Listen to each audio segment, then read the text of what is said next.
अभी देश में सबसे बड़ा प्रश्न यह है कि अगर यूनिफॉर्म सिविल कोड लागू होता है तो क्या वाकई में देश में कोई बदलाव होगा। कई सारी डिबेट जो है वो इसके ऊपर छिड़ चुकी हैं। कुछ लोग ये कहते हैं कि यूनिफॉर्म सिविल कोड अच्छा है, इसको पूरे देश में लागू कर देना चाहिए, और दूसरा पक्ष ये है जो कहता है कि यूनिफॉर्म सिविल कोड लागू नहीं होना चाहिए। हम लोग दोनों पक्षों की बात करेंगे। मैं आप लोगों को एक केस के बारे में बताऊंगा, शाहबानो केस 1985 के बारे में, जो कि ये कहता है कि कोई भी महिला है उसको तलाक लेने का अधिकार है। उनके जो पति हैं अहमद खान, उनके बारे में थोड़ा सा जिक्र करूंगा। डेनियल लतीफी जो केस था इसके बारे में हम लोग जिक्र करेंगे। लेकिन खास तौर पर क्या कोई अविवाहित महिला किसी बच्चे को गोद ले सकती है? क्या आप किसी बच्चे को गोद लेना चाहते हैं तो क्या उसमें धर्म जो है वो देखा जाएगा कि आप अपने ही धर्म के अंदर किसी बच्चे को गोद ले पाए? चलिए शुरू करते हैं हम लोग आज के इस लेक्चर को। हम लोग पढ़ेंगे, देखेंगे यूनिफॉर्म सिविल कोड के बारे में। जैसा कि नाम में ही है यूनिफॉर्म, इससे जग जाहिर होता है कि एक ऐसा कोड है, एक ऐसा लॉ है जो कि यूनिफॉर्मली सबके ऊपर लागू होता है।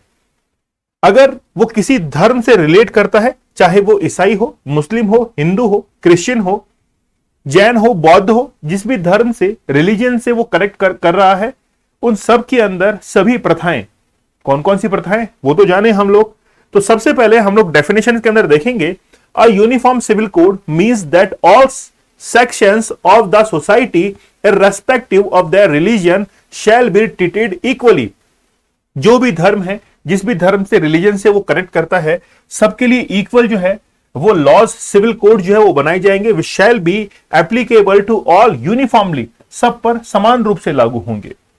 दे कवर एरियाज लाइक मैरिज, जैसे शादी के होते हैं, शादी के लिए सभी के नियम एक जैसे हों, डिवोर्स के, तलाक के, मेंटेनेंस के, जिसको हम लोग कहते हैं गुजारा भत्ता, इनहेरिटेंस के, एडॉप्टेशन के, सक्सेशन के, तो ये तमाम जो है वो सभी नियम सभी धर्मों के लिए एक समान हो।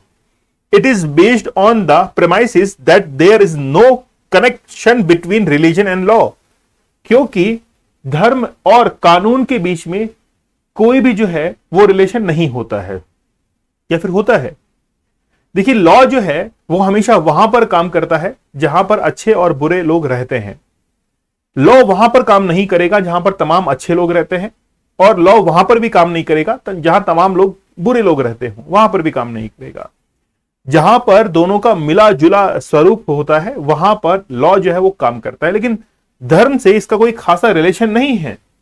हाँ, बेसिकली कई बार धर्म को कंट्रोल करने के लिए, या जो हम लोग कहते हैं कि जो एथिकल वैल्यूज होती हैं उसके अनुरूप कार्य करने के लिए या करवाने के लिए लॉज जो है वो बनाए जाते हैं। अब हम लोग बात करेंगे आर्टिकल नंबर 44 के बारे में। ये जो आर्टिकल 44 है ये बेसिकली इंडियन कॉन्स्टिट्यूशन के डीपीएसपी का पार्ट है। और जब हम लोग डीपीएसपी को पढ़ते हैं तो आर्टिकल नंबर 36 से लेकर आर्टिकल नंबर 51 के अंदर एक आर्टिकल आता है, वो है आर्टिकल नंबर 44, जो कि अपने आप में ये शब्द ही, ये अंक ही, ये नंबर ही बयां कर रहे हैं कि दोनों ही अपने आप में यूनिफॉर्म है। तो यूनिफॉर्म सिविल कोड की बात कर रहा है। तो आर्टिकल 44 ये कहता है कि कोई भी धर्म हो, इसमें गोद लेने की, तलाक देने की, शादी करने की, उत्तराधिकार की, ये तमाम नियम जो है वो एक समान होते हैं, सभी के लिए एक समान लागू होते हैं। इसको कहते हैं हम लोग समान नागरिक संहिता, यूनिफॉर्म सिविल कोड। ठीक है, चलिए ये तो होगा इसका इंडियन कॉन्स्टिट्यूशनली बेस। इसके बाद में अलग अलग धर्म के लिए अलग अलग कानून बने हुए हैं, जैसे हिंदू मैरिज एक्ट बना हुआ है, माइनॉरिटी एंड गार्जियनशिप एक्ट बना हुआ है, अडॉप्टेशन एंड मेंटेनेंस एक्ट बना हुआ है, स्पेशल मैरिज एक्ट बना हुआ है जो कि 1956 के अंदर बना था। तो ये तमाम कानून जो है वो बने हुए हैं जो कि अलग अलग धर्मों के लिए काम करते हैं। हिंदू के लिए अलग है, मुस्लिम के लिए अलग है, क्रिश्चियंस के लिए अलग है। ये तमाम जो है वो कानून अभी काम कर रहे हैं। जब यूनिफॉर्म सिविल कोड आएगा तो सबके लिए एक ही कानून जो है वो आ जाएगा। सबसे पहले मैं आप लोगों को शाहबानो के बारे में बता देता हूं। शाहबानो, इनके हस्बैंड जो थे वो थे अहमद खान। 1983 के अंदर, अच्छा, अहमद खान जो है वो पेशे से वकील हैं, भोपाल के रहने वाले हैं, तो दिमाग कुछ उस प्रकार ही चलता है। शाहबानो को जब 3 बार तलाक बोल के, तलाक तलाक तलाक बोल के तलाक दिया गया तो शाहबानो इससे बड़ी नाराज थी। काफी उम्रदराज महिला थी और ये इससे नाखुश थी। तो फिर सुप्रीम कोर्ट ने 1985 के अंदर यह डिसीजन दिया कि ये 3 बार तलाक बोलना जो है वो बेसिकली गलत है। इस चीज को जो है वो गलत ठहराया गया सुप्रीम कोर्ट के द्वारा। हालांकि वो बात अलग है कि 1986 में सुप्रीम कोर्ट ने अपने ही फैसले को पलट दिया था, मतलब जो फैसला सुनाया गया था ये रद्द हो चुका था। तो बेसिकली बात यह है कि शाहबानो जो केस था इसमें ये कहा गया था कि बेसिकली जब भी कोई महिला तलाक लेना चाहती है तो महिलाओं को भी तलाक लेने का अधिकार होगा। अभी मुस्लिम धर्म के अंदर केवल पुरुषों को तलाक लेने का अधिकार होता है। वो 3 बार तलाक बोलते हैं और वो तलाक लेने का तरीका कैसा भी हो सकता है, चाहे आप लेटर पे लिख के दे रहे हैं, चाहे आप बोल रहे हैं, या फिर दीवार पे भी लिख दिया है। अलग अलग माध्यम जो है वो हो सकते हैं, उसमें कोई जो है वो कोई सर्टेन लिमिट्स नहीं है। तो शाहबानो जो है उस समय सुप्रीम कोर्ट ने ये कहा कि महिला को भी जो है वो तलाक लेने का अधिकार है। तो ये 73 ईयर ओल्ड जो है वो महिला है। मैंने थोड़ा शॉर्ट में आप लोगों को बता दिया है, आप लोग पढ़ के इसको थोड़ा सा और अच्छे से इंटरप्रेट कर सकते हैं, पढ़ सकते हैं। इसमें कई सेक्शंस जो हैं इनको भी जो है यहां पे जिक्र किया गया था, सेक्शन 125 सीआरपीसी की, ठीक है। और इसके तहत ये केस जो है, अच्छा इसमें इंपैक्ट क्या आया, ये एक हिस्टोरिकल एक डिसीजन था जिसमें नेशनल जो है नेशनल वाइड ये चीज सेट कर दी कि महिला को जो है वो तलाक लेने का अधिकार होगा। ओके, अच्छा मैं एक केस आप लोगों को और बताता हूं, वो है डैनियल लतीफी का। डैनियल लतीफी के केस के अंदर सुप्रीम कोर्ट ने यह कहा था कि जब तक किसी भी महिला का रीमैरिज यानी कि पुनर्विवाह नहीं हो जाता तो पुरुष जो है वो उस महिला का मेंटेनेंस देगा। मेंटेनेंस मतलब जो गुजारा भत्ता है तब तक वो देता रहेगा जब तक कि उसका पुनः विवाह नहीं हो जाता है। ये डैनियल लतीफी के केस के अंदर सुप्रीम कोर्ट ने डिसीजन दिया था, और ऐसे बहुत सारे केस हैं जिसके अंदर ये डिसीजन आ चुके हैं। आज इस टॉपिक पर हम लोग बात करने वाले हैं कि क्या कोई अविवाहित महिला या विशेष धर्म से रिलेट महिला या पुरुष किसी बच्चे को गोद ले सकते हैं। तो हिंदू कोख से जन्मा बच्चा हिंदू परिवार को ही जो है गोद मिलेगा। देखिए अभी क्या व्यवस्थाएं हमारे पास में, फिलहाल हिंदू समाज में बच्चा गोद लेने की अनुमति है। जो व्यक्ति मुस्लिम, ईसाई, पारसी, यहूदी नहीं है वह भी हिंदू माने जाते हैं। मतलब ये नहीं है, इसका अर्थ ये हुआ कि जैन, बौद्ध, सिख वो सब किस में माने जाएंगे, हिंदू में माने जाएंगे। गोद लेना बच्चे के कानूनी जुड़ाव से संबंधित है, लिहाजा इसे पर्सनल कानून के दायरे में रखा गया है और यूसीसी में इस पर गौर किया गया है। क्योंकि जब भी बच्चा गोद लेते हैं ऑन डॉक्यूमेंटेशन जो है वो तमाम कार्य किए जाते हैं।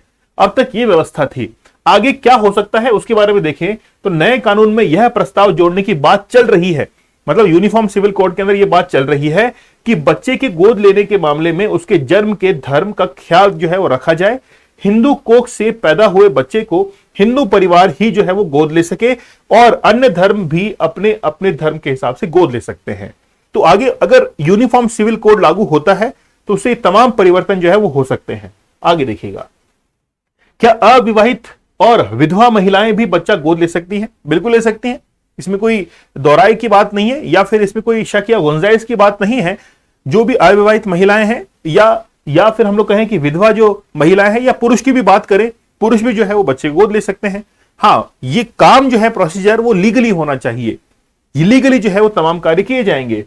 फिर देखिए एक कंसर्न और है, गैर हिंदू अपने ही धर्म का बच्चा चुनने की अनुमति होगी। देखिए अभी क्या है, मुस्लिम, ईसाई, पारसी समुदाय में गोद लेने संबंधी कोई कानून नहीं है, केवल हिंदू धर्म में ही है।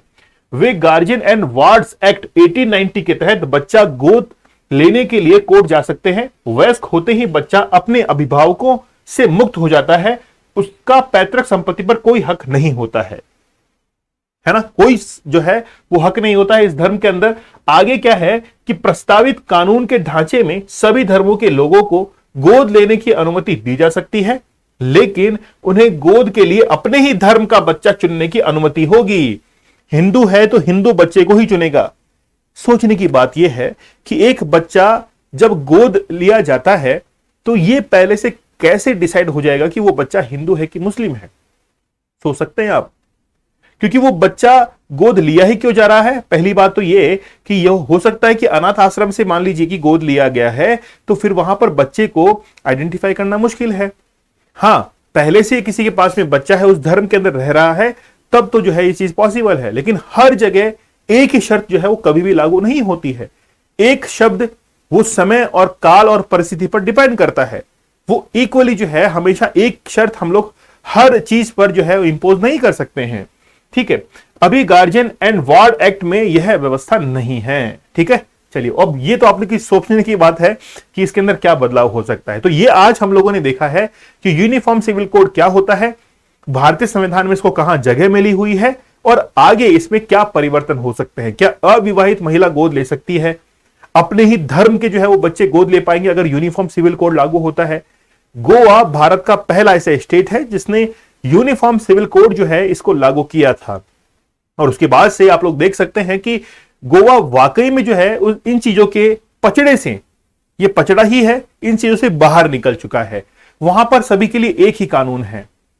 याद रखिए कि जब भी हम लोग किसी धर्म की या अलग अलग जो है प्रावधानों की बात करते हैं तो हमेशा जो इंसान है वो अपनी आर्थिक स्थिति को मजबूत करने पर लगता है। जब आर्थिक स्थिति मजबूत होती है तब जाकर वो धर्म के बारे में सोचता है।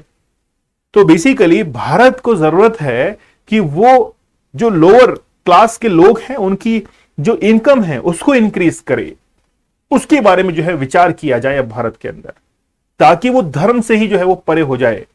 वो हमेशा सोचे कि अपने परिवार को कैसे चलाना है और चाहे किसी भी धर्म का हो।